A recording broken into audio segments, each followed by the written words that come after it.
welcome back to Fish Hunt Northwest. We're here in the kitchen for the recipe of the week, and we're having some fun this afternoon, early evening, making some halibut. Yes, halibut. Yeah. I love halibut. Yay. Everybody loves halibut.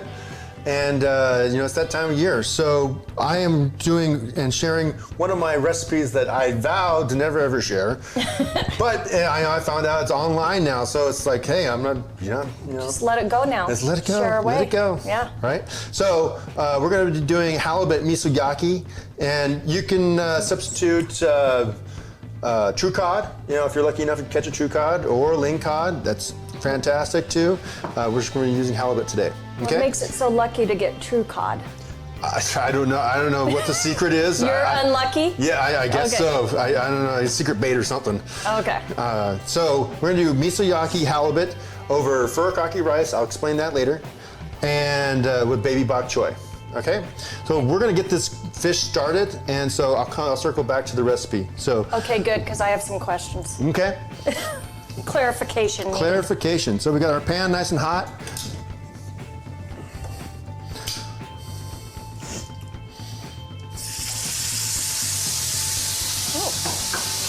Get that searing away. Wow, that's loud.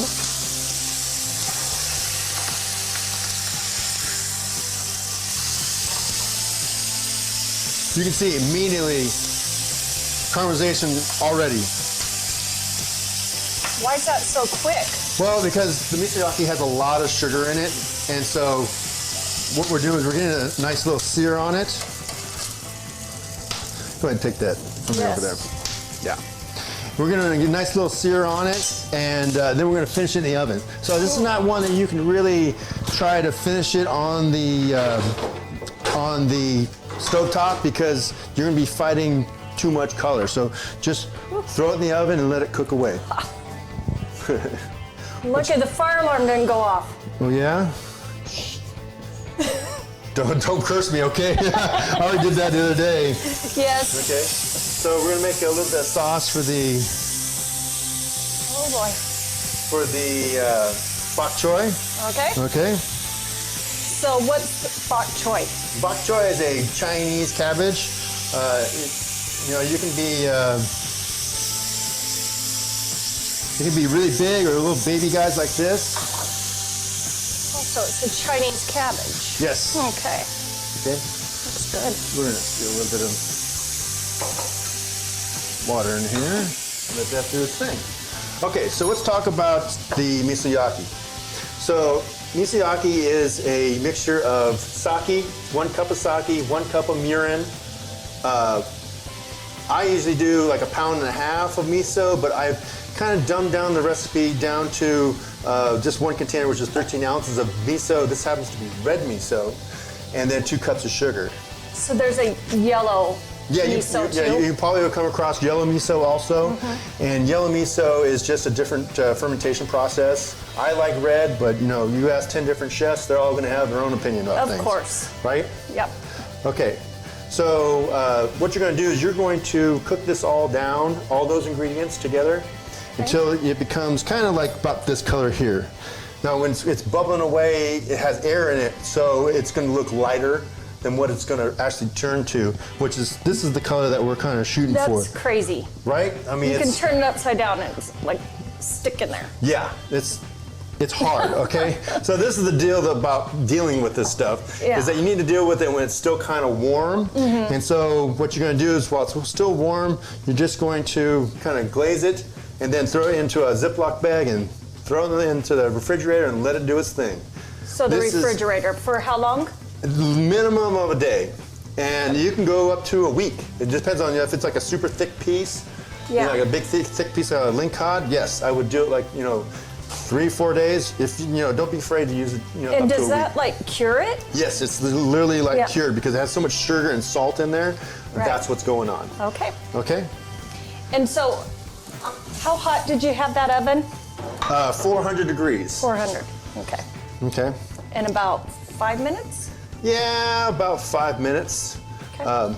So we have a little bit of garnish here. We did some pickled daikon here, which is a Japanese radish. It's big. It's, you know, Yeah. it's, you know, you just peel it, And you pickled it. Yeah, and I pickled it, a little bit of vinegar and a little bit of sugar. Okay. Yep. Yep. All right, so we're almost there. That's our bok choy is all ready to go. I pre-blanched it. So why don't you give me some rice, and we'll actually start plating this thing. Wow. All right. So I'm you ready see how if fast you are. fast this goes. Yeah. Okay, so we're gonna make furikake rice. So this is furikake here. It's called Nori komi furikake. It's a pre-made kind of a sesame seed, nori, sugar, and some other stuff in there. It's just super delicious. Actually, I'll put it right in there.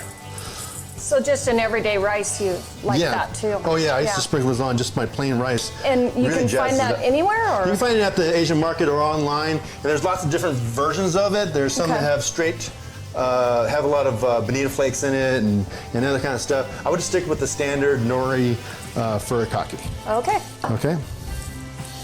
So we're also going to, I also had some leftover jade pesto. Let that heat up over there. All right. Okay. So I'm gonna put a little bit of cilantro, a little bit of green onions.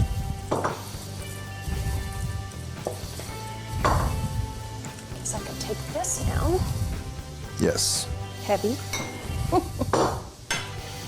Okay.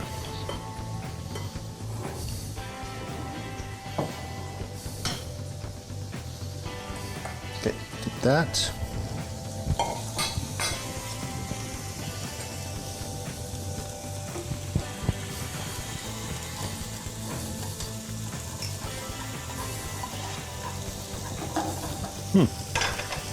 That's a pretty color.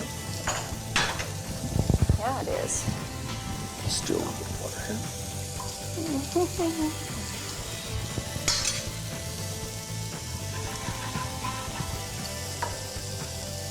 This rice looks amazing. Just that, adding just that. A little bit of bok choy. Bok choy, miso. You love that word, don't you? Yes, miso likey.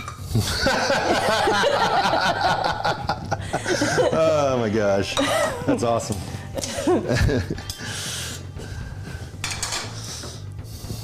Our jade pesto cream sauce.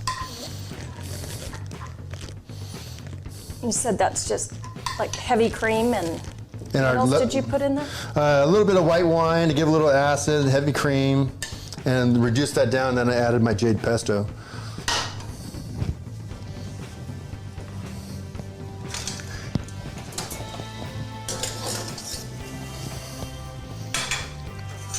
Yeah, that was probably no more than 5 minutes. Right? So there you go. I mean, it's that's fully cooked.